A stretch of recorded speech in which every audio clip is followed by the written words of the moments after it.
കാണുന്നെൻ്റപ്പായേ. Calvary കുന്നിന്മേൽ N പേർക്കായി ചിന്തി നീ കുഞ്ഞാടേ, നിന്നിൽ ഞാൻ കാണുന്നെൻ്റപ്പായേ. കയ്യിലാണീ പഴുതുകൾ കാട്ടി അവൻ മേഘാരൂഢനായി മാറി. ആ കുഞ്ഞാടേ, നിന്നിൽ ഞാൻ കാണുന്നെൻ്റപ്പായേ. ആ കുഞ്ഞാടേ, നിന്നിൽ ഞാൻ കാണുന്നെൻ്റപ്പായേ.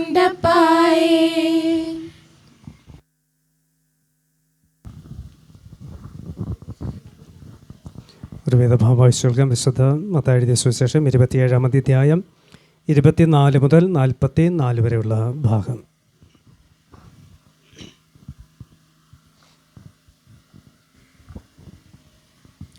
മത്തായി 27-ാം അധ്യായം 24 മുതൽ 44 വരെയുള്ള തിരുവചനങ്ങൾ.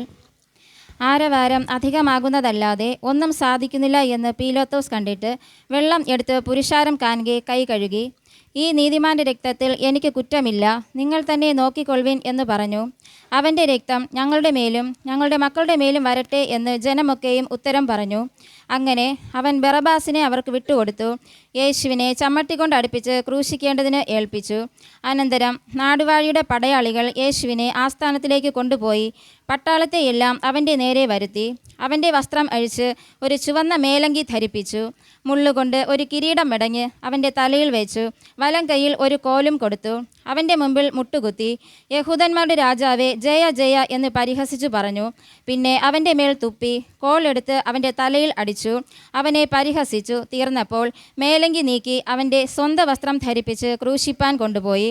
അവർ പോകുമ്പോൾ ശീമോൻ എന്നു പേരുള്ള കുറേനക്കാരനെ കണ്ടു. അവൻ്റെ ക്രൂശ് ചുമപ്പാൻ നിർബന്ധിച്ചു. തലയോടിടം എന്നർത്ഥമുള്ള ഗോൾഗോഥ എന്ന സ്ഥലത്ത് എത്തിയപ്പോൾ അവന് കയ്പ് കലക്കിയ വീഞ്ഞ് കുടിപ്പാൻ കൊടുത്തു. അത് രുചി നോക്കിയാറെ അവന് കുടിപ്പാൻ മനസ്സായില്ല. അവനെ ക്രൂശിൽ തറച്ച ശേഷം അവർ ചീട്ടിട്ട് അവൻ്റെ വസ്ത്രം പകുത്തെടുത്തു. അവിടെ ഇരുന്നു കൊണ്ട് അവനെ കാത്തു. യഹൂദന്മാരുടെ രാജാവായ യേശു എന്ന് അവൻ്റെ കുറ്റസംഗതി എഴുതി അവൻ്റെ തലയ്ക്ക് മീതെ വെച്ചു. വലത്തും ഇടത്തുമായി 2 കള്ളന്മാരെയും അവനോടുകൂടെ ക്രൂശിച്ചു. കടന്നു പോകുന്നവർ തല കുലുക്കി അവനെ ദുഷിച്ചു. മന്ദിരം പൊളിച്ച് 3 നാൾ കൊണ്ട് പണിയുന്നവനെ, നിന്നെ തന്നെ രക്ഷിക്ക, ദൈവപുത്രനെങ്കിൽ ക്രൂശിൽ നിന്ന് ഇറങ്ങി വാ എന്ന് പറഞ്ഞു. അങ്ങനെ തന്നെ മഹാപുരോഹിതന്മാരും ശാസ്ത്രിമാരും മൂപ്പന്മാരും പരിഹസിച്ചു. ഇവൻ മറ്റുള്ളവരെ രക്ഷിച്ചു, തന്നെത്താൻ രക്ഷിപ്പാൻ കഴിയുകയില്ല. അവൻ ഇസ്രായേലിൻ്റെ രാജാവാകുന്നു എങ്കിൽ ഇപ്പോൾ ക്രൂശിൽ നിന്ന് ഇറങ്ങി വരട്ടെ. എന്നാൽ ഞങ്ങൾ അവനിൽ വിശ്വസിക്കും. അവൻ ദൈവത്തിൽ ആശ്രയിക്കുന്നു. അവന് ഇവനിൽ പ്രസാദമുണ്ടെങ്കിൽ ഇപ്പോൾ വിടുവിക്കട്ടെ. ഞാൻ ദൈവപുത്രൻ എന്ന് അവൻ പറഞ്ഞുവല്ലോ എന്ന് പറഞ്ഞു. അങ്ങനെ തന്നെ അവനോട് കൂടെ ക്രൂശിച്ചിരുന്ന കള്ളന്മാരും അവനെ നിന്ദിച്ചു. ആമേൻ. കർത്താവേ, ക്രിസ്തുവിനാൽ അനുഗ്രഹിക്കപ്പെടുന്നവരെ, ദൈവവും തമ്മിലുള്ള ബന്ധത്തിൻ്റെ ആഴം ഉൾക്കൊള്ളുന്ന കാൽവരി ക്രൂശ് എൻ്റെയും നിങ്ങളുടെ ജീവിതത്തിൽ എപ്പോഴും ദൈവത്തിൻ്റെ സ്നേഹമായി കരുതലായി കൂടെ ഉണ്ടാകുമാറാകട്ടെ. ക്രൂശ് എന്ന് പറയുന്നത് അത് കരുതലിൻ്റെ പ്രതീകമാണ്. കരുതൽ എന്നത് തൻ്റെ സഹോദരങ്ങളെയും തങ്ങളുടെ പ്രിയപ്പെട്ടവരെയും തൻ്റെ അപ്പനെയും അമ്മയും ചേർത്ത് പിടിക്കുന്ന ഒരു കരുതലിൻ്റെ അനുഭവമാണ് എന്ന് ക്രൂശ് നമ്മെ പഠിപ്പിക്കുകയാണ്. കാൽവരി ക്രൂശിൽ കൊണ്ട് കിടന്ന യേശു ഇങ്ങനെ നിർവചിച്ചു, ഇതാ നിൻ്റെ അമ്മ, ഇതാ നിൻ്റെ മകൻ. മകനെയും അമ്മയെയും ചേർത്ത് പിടിക്കപ്പെടുന്ന വാത്സല്യനിധിയാവുന്ന കരുതലിൻ്റെ അനുഭവത്തിലേക്ക് ജീവിപ്പാൻ തൻ്റെ അമ്മയെയും തൻ്റെ പ്രിയ ശിഷ്യനെയും കർത്താവ് പക്വപ്പെടുത്തിയിട്ടുണ്ടെങ്കിൽ, പ്രിയമുള്ളവരെ, കർത്താവ് നമ്മെ പഠിപ്പിക്കുന്നത് ഞാനും നിങ്ങളൊക്കെ കരുതലിൻ്റെ പ്രതീകമായി തീരേണ്ടത്, കുടുംബത്തിൻ്റെ കരുതലിൻ്റെ പ്രതീകമായി നാം തീരണം. നമ്മുടെ പ്രിയപ്പെട്ടവരുടെ കരുതൽ പ്രതീകമായി നാം തീരണം. നമ്മുടെ ദേശത്തിൻ്റെയും നമ്മുടെ സഭയുടെയും കരുതൽ പ്രതീകമായി നാം തീരേണ്ടതായിട്ടുണ്ട്. കർത്താവ് എൻ്റെ മുൻപിൽ കരുതുവാനായിട്ട് ഒത്തിരിയേറെ പേര് നൽകുന്നുണ്ട്. എൻ്റെ കുടുംബത്തെ കർത്താവ് നൽകുന്നുണ്ട്, എൻ്റെ ഭാര്യയെ നൽകുന്നുണ്ട്, എൻ്റെ ഭർത്താവിനെ നൽകുന്നുണ്ട്, എൻ്റെ മക്കളെ ദൈവം നൽകുന്നുണ്ട്. അതിലുപരിയായി എൻ്റെ മാതാപിതാക്കളെ ദൈവം കരുതുവാനായിട്ട് നമ്മെ ഏൽപ്പിക്കുന്നുണ്ട്. നമുക്ക് നമ്മോട് ചോദിക്കാം, ഈ കരുതൽ ശുശ്രൂഷ ദൈവം എന്നിൽ ഭരമേൽപ്പിക്കുമ്പോൾ ആ ശുശ്രൂഷ നിർവഹിക്കുവാനായിട്ട് ഞാൻ ബാധ്യസ്ഥനാണോ? ഞാനത് നിർവഹിക്കുന്നുണ്ടോ? എൻ്റെ മാതാപിതാക്കളെ ഞാനൊന്ന് ചേർത്ത് പിടിക്കുന്നുണ്ടോ? എൻ്റെ മക്കളെ ഞാനൊന്ന് ചേർത്ത് പിടിക്കുന്നുണ്ടോ? ഈ കഴിഞ്ഞു പോയ 6 ദിവസത്തിന് മുമ്പ് ഒരു പത്രമാധ്യമങ്ങളെ വായിക്കുവാനിടയായിത്തീർന്നു. 6 ദിവസം പ്രായമായ ഒരു പെഞ്ചു കുഞ്ഞിനെ ഹോസ്പിറ്റലിൽ ഉപേക്ഷിച്ച് കടന്നുപോയ ജാർഖണ്ഡ് സ്വദേശിയായ മാതാപിതാക്കൾ.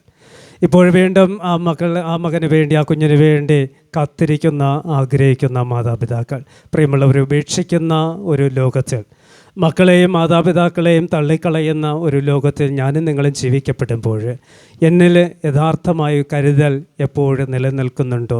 കരുതലിൻ്റെ അനുഭവം സൃഷ്ടിക്കുവാനായിട്ട് എനിക്ക് സാധിക്കുന്നുണ്ടോ? ദൈവം ഏൽപ്പിച്ചത് നിൻ്റെ അമ്മയും അപ്പനെയും ചേർത്ത് പിടിക്കുക. ദൈവം ഏൽപ്പിച്ചത് നിൻ്റെ മക്കളെ ചേർത്ത് പിടിക്കുക. ആ ചേർത്ത് പിടിക്കൽ നമ്മെ പഠിപ്പിച്ചത് കാൽവരി ക്രൂശ് തന്നെയാണ്. ക്രിസ്തു തൻ്റെ അമ്മയെ തൻ്റെ പ്രിയ ശിഷ്യൻ്റെ കയ്യിൽ ഏൽപ്പിച്ചതുപോലെ, തൻ്റെ പ്രിയ ശിഷ്യനെ ഒരു മകനായി അമ്മ ഏൽപ്പിച്ചതുപോലെ ഏൽപ്പിച്ചിരിക്കുന്ന ദൗത്യങ്ങൾ നിറവേറ്റുവാനായി സർവശക്തനായ ദൈവം നമ്മെ സഹായിക്കട്ടെ. ആമേ. കണ്ണുകളടയ്ക്കാം, ദൈവത്തോട് പ്രാർത്ഥിക്കാം. ശ്രീമതി സിന്ധുകുമാരി നമ്മെ പ്രാർത്ഥനയെ നയിക്കുന്നതാണ്. കർത്താവേശുപ്പ, ഞങ്ങളുടെ ജീവിതത്തിൽ കർത്താവെ ഇന്നൊരു നല്ല വെള്ളി ദിവസം കൂടെ കാണുന്നതിനായി കൃപ നൽകി സ്തുതിക്കുന്നു കർത്താവേശുപ്പ. ഞങ്ങളെ കുരിശിൻ്റെ വഴിയായി കർത്താവെ 6-ാം ഇടമായി ഭവനത്തിൽ എത്തിച്ചേർന്നിരിക്കുന്നു കർത്താവേശുപ്പ. ഞങ്ങളുടെ യാത്രയിൽ എല്ലാപ്പൻ്റെ കൃപ കൂടെ ഇരുന്നല്ലോ കർത്താവേശുപ്പ. ഈ ഭവനത്തെ ഓർത്ത് പ്രാർത്ഥിക്കുന്ന കർത്താവെ, ഞങ്ങൾക്കായി ഒരുക്കി ഈ ഭവനം കർത്താവെ അങ്ങ് അനുഗ്രഹിക്കണമേ കർത്താവേശുപ്പ. അവരുടെ ആവശ്യങ്ങളെല്ലാം അങ്ങ് നിറവേറ്റി കൊടുക്കണമേ കർത്താവേശുപ്പ. ദൈവമേ, ആശുപത്രിയിലായിരിക്കുന്ന പ്രിയ മകൻ അങ്ങ് സൗഖ്യം കൊടുത്ത് അനുഗ്രഹിക്കണമേ കർത്താവേശുപ്പ.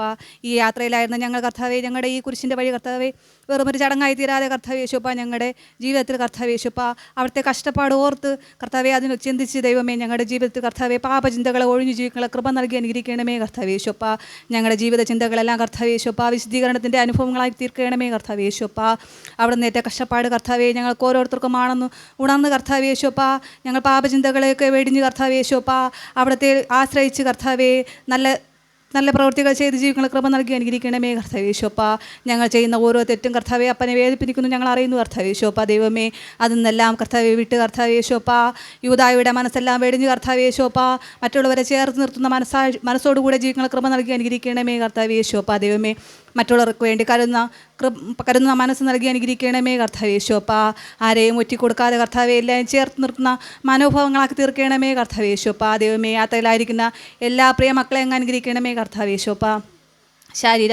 ശാരീരികമായ ദൈവമേ എല്ലാ ബുദ്ധിമുട്ടുകളും അങ്ങ് മാറ്റി കൊടുക്കണമേ കർത്താവേശുപ്പ. തുടർന്ന് കർത്താവെ ഞങ്ങളുടെ യാത്രയിൽ അപ്പൻ്റെ ദൈവമായ കൃപ കൂടെ ഇരിക്കണമേ കർത്താവേശുപ്പ.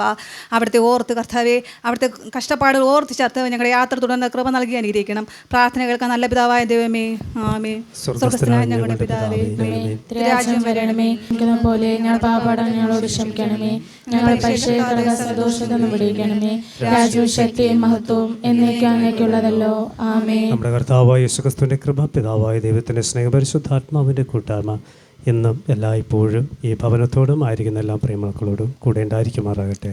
ആമേൻ.